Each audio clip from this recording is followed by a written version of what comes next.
Réflexion sur la seconde édition, à propos des parents.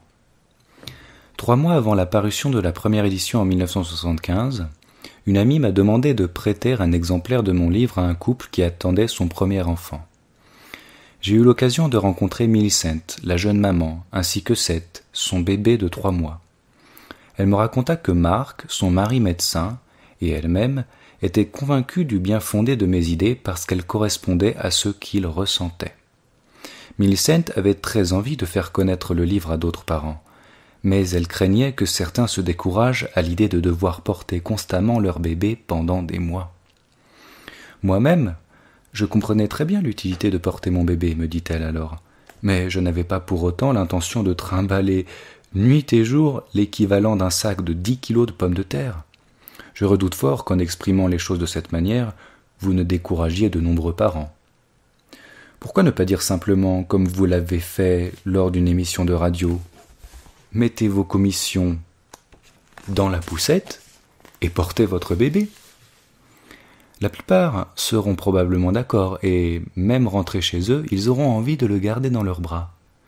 Personnellement, si j'ai porté Seth continuellement, c'est parce que j'en ressentais l'envie. En effet, lui ai-je répondu, cette envie ne devient évidente pour vous, parents, que lorsque vous ne niez pas, une fois le bébé là, vos sentiments à son égard. Et non si vous le portez parce qu'on vous le dit de le faire. De même, il est impossible de vouloir s'occuper à ce point d'un simple bébé, entre guillemets, avant de l'avoir rencontré et d'en être tombé amoureux. J'ai résolu le problème de mon bain en prenant Seth avec moi. Si Marc rentre à temps à la maison, il ne peut s'empêcher de nous rejoindre. Il adore tout autant que moi dormir avec Seth. J'ai trouvé des astuces pour nettoyer ou jardiner tout en le portant. Je ne le dépose que lorsque je refais les lits et j'en profite alors pour le faire rebondir au milieu des draps et des couvertures. Il adore ça. Et pour remonter le charbon de la cave, j'attends que Marc puisse m'aider. Seth et moi ne sommes séparés que lors de mes randonnées à cheval. C'est une amie qui le porte pendant ce temps-là. Mais je suis toujours très contente de pouvoir le reprendre après ma balade. C'est tellement naturel de l'avoir dans mes bras. Heureusement, comme je tiens une imprimerie avec une amie, je n'ai pas dû quitter mon emploi. Je travaille debout et j'ai pris l'habitude de placer Seth dans un porte-bébé qui est contre mon dos ou sur ma hanche. Lorsqu'il a faim, je peux le ramener devant moi. Il n'a jamais besoin de pleurer, il n'a qu'à gémir et ouvrir la bouche. Pendant la nuit, s'il gigote un peu contre moi, je sais qu'il a faim. Je lui présente alors le sein sans même devoir me réveiller complètement. Durant tout le repas pris avec Millicent, Seth est resté détendu, calme et facile à porter, comme un bébé Yekwana. Pourquoi les bébés occidentaux ne sont-ils pas les bienvenus dans les bureaux, les magasins, les ateliers ou même lors des dîners? C'est très simple. La plupart du temps, ils crient, jettent des coups de pied, agitent les bras et raidissent leur corps de sorte qu'il faut 2 mains et beaucoup d'attention pour les maîtriser. Ils sont surexcités. Ils ne peuvent se décharger de cet excédent d'énergie parce qu'ils ne sont pas portés suffisamment par une personne active qui les libérerait naturellement de ce surplus. Et lorsqu'on veut les porter, ils restent tendus et essaient de se libérer de leur inconfort en pliant leurs jambes ou en signalant à la personne qui les tient de les faire sauter sur ses genoux ou de les lancer en l'air et de les rattraper. Millicent était étonnée de constater la différence entre la tonicité du corps souple de Seth et celle des autres bébés tout raides. Traiter les bébés comme on l'a pratiqué pendant des centaines de milliers d'années engendre des petits êtres calmes, souples et faciles. Si les femmes actives reconnaissaient cette évidence, elles n'y verraient plus de problème et ne craindraient ni d'être ennuyées, ni d'être écartées des autres adultes. Les bébés seraient là où ils ont besoin d'être, c'est-à-dire avec leur mère. Et les mères seraient là où elles ont besoin d'être, c'est-à-dire avec leur père, occupés non pas à pouponner, mais à vaquer à une activité digne d'un adulte intelligent. Malheureusement, les employeurs ne voudront rien entendre tant que la réputation des bébés ne s'améliorera pas. Le magazine féminin anglais Mrs peut-être, a tenté un effort héroïque en acceptant les nourrissons au sein de ses établissements. Mais cela n'était pas aussi héroïque que cela, puisque chaque bébé était isolé dans une poussette à côté du bureau de sa mère et non en contact physique direct avec elle. Tout le monde ne réussit pas à mettre en œuvre les principes du continuum aussi vite et aussi harmonieusement que Millicent et Mark, qui aujourd'hui élèvent d'autres enfants de la même manière que Seth. Une maman prénommée Anthea m'a écrit qu'en lisant mon livre, elle avait réalisé qu'elle aurait dû faire confiance à son instinct au lieu d'écouter les experts, entre guillemets, en la matière, car elle avait aujourd'hui un petit garçon de 4 ans appelé Trevor, à qui elle avait fait subir toutes les mauvaises choses, entre guillemets. Elle attendait un autre bébé qui sans aucun doute allait être un bébé continuum, entre guillemets encore, dès le départ. Il y avait une petite note bébé continuum, bébé élevé dans le respect du continuum, note de la traductrice, oui, d'accord. Mais que faire pour Trevor ? Non seulement il est difficile de porter un enfant de 4 ans pour compenser la phase dans les bras, entre guillemets, petite note numéro 2, période entre la naissance et l'exploration à 4 pattes, durant laquelle le bébé est constamment porté. Il est de porter un enfant de 4 ans pour compenser la phase dans les bras qu'il n'a pas connue, mais de plus il est important pour lui qu'il joue, explore et apprenne à l'instar des enfants de son âge. J'ai proposé à Anthea et à Brian de dormir avec Trevor. Brian, c'est le nouveau. Sans modifier leurs habitudes diurnes, à une exception près, qu'ils laissent venir Trevor sur leurs genoux et qu'il soit disponible physiquement autant que possible. Je leur ai également demandé de dresser un bilan quotidien, car je pensais que leur expérience pourrait servir à d'autres. Anthea a soigneusement décrit l'évolution de son petit garçon. Pendant les premières nuits, aucun d'eux ne dormit beaucoup. Trevor remuait et gémissait sans cesse. De nombreux coups de coude et de pied se perdaient. Il réclamait des verres d'eau à des heures impossibles. Une nuit, il se retrouva même perpendiculairement à ses parents, les obligeant à se cramponner au bord du matelas. Plus d'une fois, Brian dut se rendre à son travail les yeux cernés et de mauvaise humeur. Non, Brian, c'est le père, donc. Les yeux cernés et de mauvaise humeur. Mais ils ont persévéré, alors que bien d'autres auraient abandonné après quelques nuits d'essai vaincus par le sommeil. Après 3 mois, Anthea ne mentionne plus aucun problème. Ils dorment paisiblement tous les 3. Non seulement la relation avec Trevor s'est améliorée, mais également celle entre Brian et Anthea. À la fin de son compte-rendu, celle-ci ajoute, mentionnant le sujet pour la première fois, « Trevor a cessé d'être agressif à l'école. » Quelques mois plus tard, Trevor retourna de lui-même dans son propre lit, son manque comblé. Bien entendu, sa nouvelle petite sœur dort dans le lit de ses parents, mais Trevor sait qu'il est toujours le bienvenu. Il est rassurant de constater que la plupart des dégâts causés en 4 ans peuvent être réparés en seulement 3 mois. Je fus donc très motivé par cette expérience qui me permit d'illustrer ma théorie lors de mes conférences ou dans mes lettres aux parents, me confiant leur désarroi.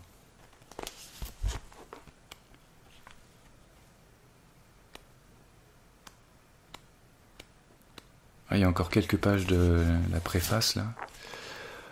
Pourquoi vous culpabilisez d'être les seuls parents dans la civilisation occidentale à traiter votre enfant correctement ? C'est un sous-titre.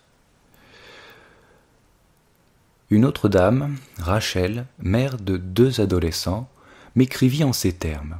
« Je n'ai jamais rien lu d'aussi cruel. Je n'insinue pas que vous n'auriez pas dû écrire ce livre, ni que je regrette de l'avoir lu. Je veux tout simplement dire qu'il m'a vraiment impressionné, fortement blessé et profondément ébranlé. Je refuse d'admettre un instant que votre théorie soit vraie, et je fais de mon mieux pour éviter d'être confronté à ses conséquences. Que Dieu vous pardonne pour ce que vous avez écrit à propos de la souffrance endurée par les bébés. Pour ma part, selon les paroles éternelles de Noël Coward, je ne vous le pardonnerai jamais. C'était une parenthèse. Je suis étonné d'ailleurs que l'on ne vous ait jamais passé au goudron et à la plume. Les mères qui lisent votre ouvrage doivent tout faire pour éviter ces implications. Vous savez, je crois honnêtement que je n'ai pu tenir le coup qu'à partir du moment où j'ai pensé que toutes les contrariétés que nous traversons lors de l'éducation de nos enfants sont normales et inévitables, naturelles, entre guillemets. Pour utiliser un mot réconfortant des autres mères, des pédopsychiatres et des livres. Maintenant que vous m'avez mis en tête l'idée que tout pourrait être différent, je n'ai pas honte de vous dire que durant les 24 heures qui ont suivi la lecture de votre livre, sans parler du moment même, je me suis senti tellement déprimé que j'ai pensé mettre fin à mes jours. Heureusement, Rachel est toujours là, et depuis lors, nous sommes de grandes amies. Elle est devenue une fervente avocate du concept du continuum, et moi, une fervente admiratrice de sa sincérité et de son éloquence. Cependant, les sentiments qu'elle exprime, cette dépression, cette culpabilité et ce regret se retrouvent beaucoup trop souvent chez les lecteurs parents de grands enfants. Chez les lecteurs parents de grands enfants. Oui, bien évidemment, c'est affreux de repenser à ce que nous avons infligé avec les meilleures intentions du monde aux personnes que nous aimons le plus. Imaginons aussi ce que nos chers parents, dans la même ignorance et innocence, nous ont fait et ce qu'ils ont subi sans aucun doute. La plupart du monde civilisé nous conforte dans la persécution de chaque petit être débordant de confiance. C'est devenu une véritable habitude, pour des raisons dont je ne parlerai pas ici. Par conséquent, qui d'entre nous a le droit de se culpabiliser ou de porter sur lui le chagrin d'avoir été trahi? Comme si, tout seul, nous avions pu faire mieux. Par ailleurs, si par peur de trop nous culpabiliser, nous refusons d'admettre ce qui est infligé à chacun d'entre nous, comment pouvons-nous alors espérer changer quelque chose, à commencer par notre environnement proche? Nancy, une élégante dame aux cheveux blancs, expliqua lors d'une de mes conférences à Londres que depuis qu'elle et sa fille de 35 ans avaient lu mon livre, elles avaient mieux compris leur relation et s'étaient rapprochées l'une de l'autre plus que jamais. Une autre mère, Rosalind, me raconta qu'après l'avoir lu, elle était tombée en dépression profonde pendant plusieurs jours. Son mari, compréhensif, s'occupa patiemment de leurs 2 petites filles, alors que Rosalind languissait, incapable de poursuivre sa vie sous un jour nouveau. À un certain moment, j'ai pris conscience que la seule chose à faire était de relire le livre, mais cette fois pour reprendre courage. C'est un entre guillemets. À propos de notre étrange incapacité à voir, autre sous-titre. Étrange incapacité à voir. Une connaissance m'a un jour téléphoné, toute excitée parce que dans le bus, elle s'était retrouvée assise derrière une indienne et son petit enfant. Ils semblaient vivre une relation paisible et respectueuse, rarement rencontrée au sein de la population britannique. C'était merveilleux, me dit-elle. Je venais juste de finir ton livre, et voilà que devant moi, ils en étaient l'illustration vivante. J'avais déjà rencontré de nombreuses personnes comme eux, sans jamais remarquer ce qui semble aujourd'hui si évident. Je n'avais certainement jamais apprécié la leçon qu'ils nous donnent une fois que nous comprenons pourquoi ils agissent ainsi et pourquoi nous n'y parvenons pas. Nous sommes tellement aveugles qu'il existe en Grande-Bretagne une association nationale pour les parents d'enfants sans sommeil. Apparemment, elle fonctionne sur le modèle des alcooliques anonymes, réconfortant les victimes des pleurs des bébés par la sympathie d'autres membres, eux aussi en détresse. Il se console avec ces mots. « Vous verrez, ça passera avec l'âge. Relayez-vous, puisque que l'un puisse dormir pendant que l'autre s'en occupe. Ce n'est pas si grave de laisser un bébé pleurer si vous êtes sûr qu'il n'y a aucun problème. Leur meilleur conseil étant incontestablement: si tout a échoué, cela ne fera pas vraiment de tort à votre bébé de le laisser dormir dans votre lit. Jamais il n'est dit que les parents devraient déposer les armes et qu'ils devraient faire confiance au bébé lorsque ceux-ci, unanimes et de manière parfaitement claire, font savoir à tous où est leur place. Autre sous-titre, à propos de l'enfant roi, entre guillemets, ou la permissivité. Il est très probable qu'un parent pouponnant toute la journée se lasse et lasse les autres, et que, de surcroît, il s'occupe de son enfant de façon inadéquate. Un bébé a besoin de participer à la vie active d'une personne, d'être en contact physique permanent avec elle et d'être éveillé aux expériences qu'il rencontrera plus tard. Le bébé dans les bras a un rôle passif, mais tous ses sens sont en éveil. Il aime à l'occasion être l'objet d'une attention directe, il aime qu'on l'embrasse, qu'on le caresse, qu'on le lance en l'air, mais son occupation principale consiste à être témoin des comportements, des rencontres et de l'environnement de la personne qui s'occupe de lui, adulte ou non. Ces informations le préparent à prendre sa place parmi ses semblables en toute compréhension de son rôle par rapport à eux. Contrecarrer ce puissant besoin en donnant à un bébé toute votre attention alors que toute la sienne est centrée sur vous, engendre en lui une profonde frustration et asservit son esprit. Son attente d'un personnage central, fort et actif, autour duquel il gravite, est en effet minée par une personne servile, dépendante au niveau émotionnel, qui cherche à être acceptée et approuvée par son bébé. Ce dernier émettra de plus en plus de signaux, non pas dans le but de recevoir plus d'attention, mais pour participer davantage à une activité plus centrée sur l'adulte. La majeure partie de la frustration exprimée par un tel bébé provient de son incapacité à provoquer, à partir de signaux de détresse, quelque chose de correct. Plus tard, les enfants les plus frustrés et les plus contrariants, entre guillemets, se comporteront de manière asociale pour signifier qu'ils veulent qu'on leur montre comment coopérer. La permissivité prive constamment les enfants de la notion d'une vie centrée sur l'adulte, où ils pourraient trouver la place qu'ils cherchent, où leurs actions désirables seraient acceptées et leurs actions indésirables rejetées, alors qu'eux-mêmes seraient toujours acceptés. Les enfants ont besoin de voir que les adultes sont convaincus de leurs bonnes intentions, qu'ils sont des êtres naturellement sociables, qui essaient de bien agir et qui réclament à leurs aînés une relation de confiance pour être guidés. Un enfant cherche à savoir ce qui est bien et ce qui est mal. S'il casse une assiette, il a besoin de constater une certaine colère ou tristesse vis-à-vis de cette destruction, mais pas de se voir baisser dans l'estime de ses parents. Comme si lui-même n'était pas assez triste ou fâché contre lui, et comme s'il n'avait pas pris de lui-même la décision d'être dorénavant prudent. Si les parents n'opèrent pas la distinction entre les actes désirables et indésirables, l'enfant se comporte souvent de manière perturbante pour les forcer à jouer correctement leur rôle.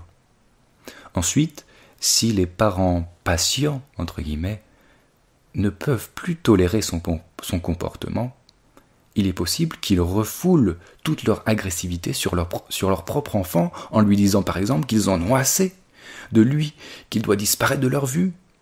Son comportement antérieur, toléré, était en fait mauvais. Ses parents avaient déguisé leurs vrais sentiments, mais finalement la méchanceté irrémédiable de leur enfant les a obligés à avouer leur désapprobation.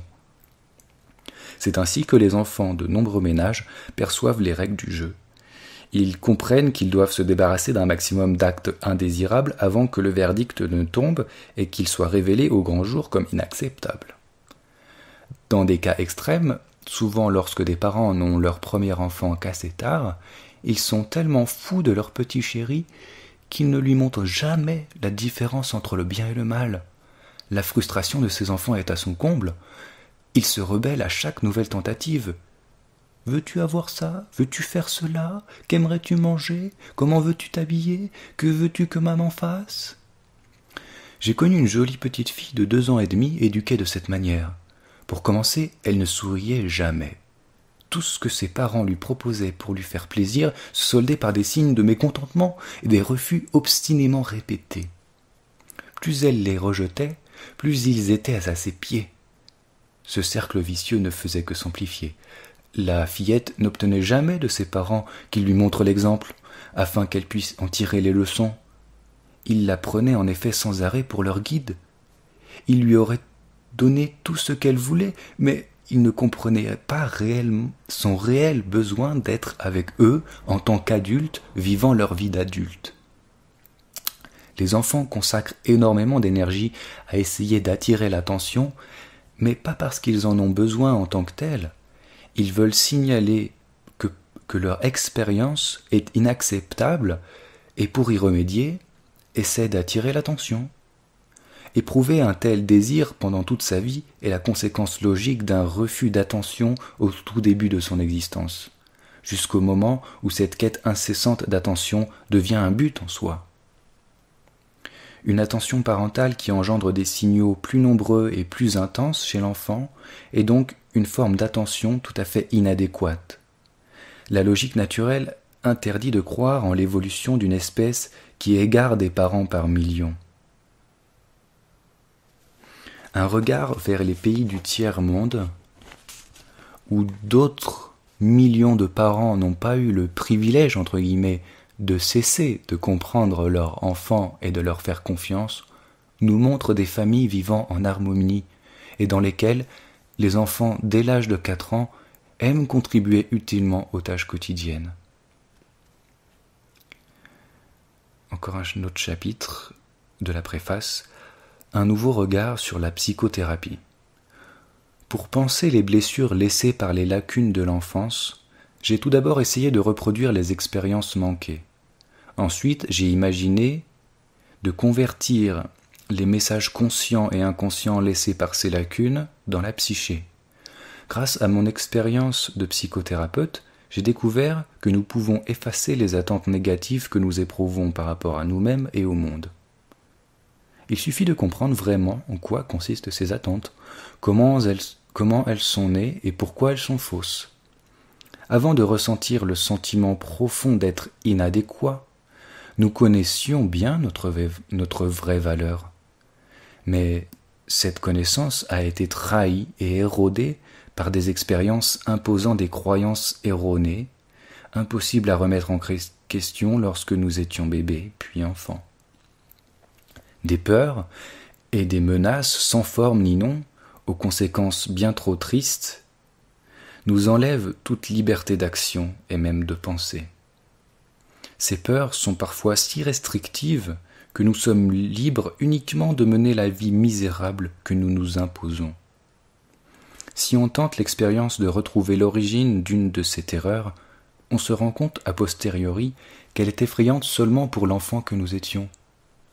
L'effort incessant et vain visant à éviter cette terreur s'arrête automatiquement et la partie longue ou moins longue de notre vie tenue en esclavage peut finalement s'épanouir.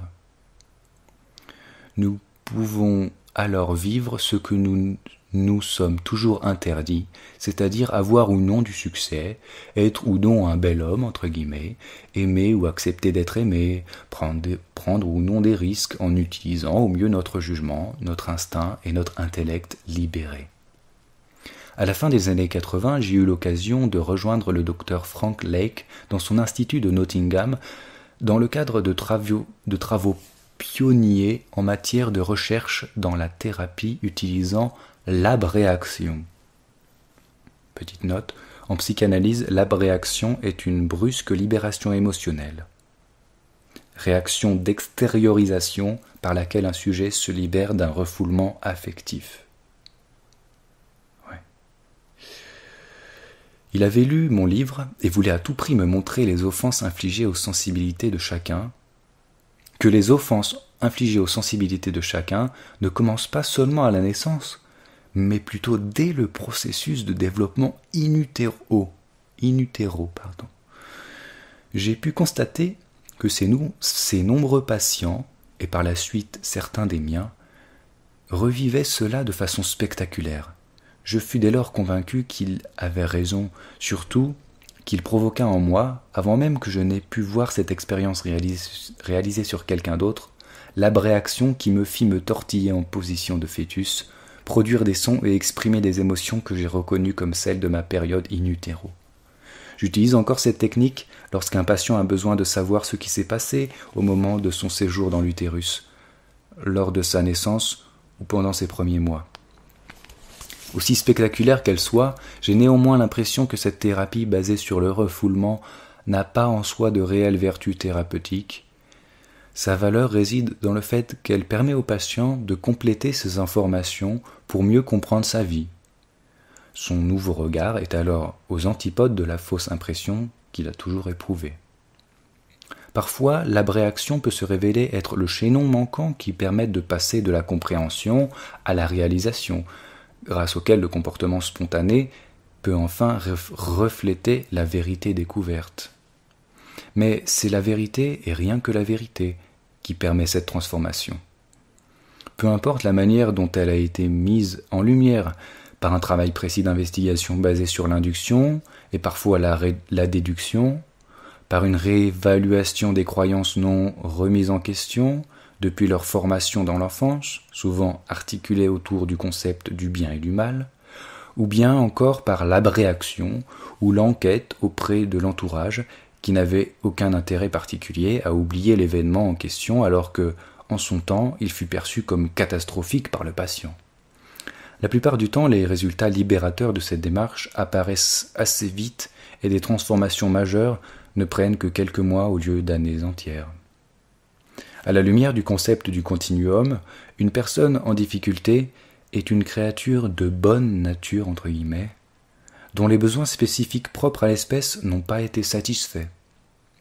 Peut-être a-t-elle nié ses attentes résultant d'une évolution très précise, ou peut-être encore celles-ci ont été condamnées par ceux qui auraient dû les respecter et les combler. Des parents qui ne satisfont pas les besoins de leur enfant lui font malheureusement croire qu'il n'est ni aimable, ni méritant, ni, d'une certaine façon, assez gentil, entre guillemets. Par sa nature, l'enfant ne peut pas concevoir qu'ils aient tort. C'est donc lui qui doit être fautif. Lorsqu'il est pleinement en mesure de réaliser que ses pleurs, son humeur maussade, ses doutes, son apathie et sa rébellion étaient des réponses humaines correctes face à un traitement incorrect, le sentiment négatif qu'il a de lui s'évanouit de façon appropriée. Revoir la vie d'une personne sous cet éclairage a, selon moi, un effet salutaire et crée une atmosphère favorable à la guérison de celle-ci, habituée à se croire inutile, non désirée et coupable. Je suis contente d'avoir appris que d'autres psychothérapeutes ont trouvé le concept du continuum utile, à la fois pour eux, pour leurs élèves et pour leurs patients. Dans la décennie qui a suivi la première édition de ce livre, de nombreuses institutions et disciplines se sont en effet montrées ouvertes aux idées qu'il véhicule. Je pense particulièrement à l'obstétrique, à l'éducation, à la psychologie, aux institutions sociales et à la recherche croissante d'une éthique de vie. J'ai été particulièrement encouragé par une description d'un personnage cinématographique dans la revue Time. Son sens de la responsabilité sociale est influencé par un instinct profond, non par une idéologie suspecte. J'espère que cette nouvelle édition, autant que celle en langues étrangères, aidera notre instinct profond à influencer notre idéologie très suspecte.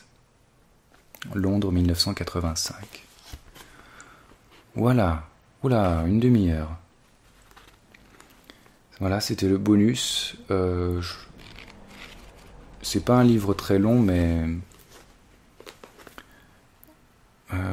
cette préface-là donne déjà une bonne, pas mal d'explications, plus d'explications même que je pense le récit lui-même, parce que c'est plutôt du récit et de la mise en parallèle de ses expériences chez la tribu des Indiens là, d'Amazonie, et sa compréhension au jour le jour, on va dire.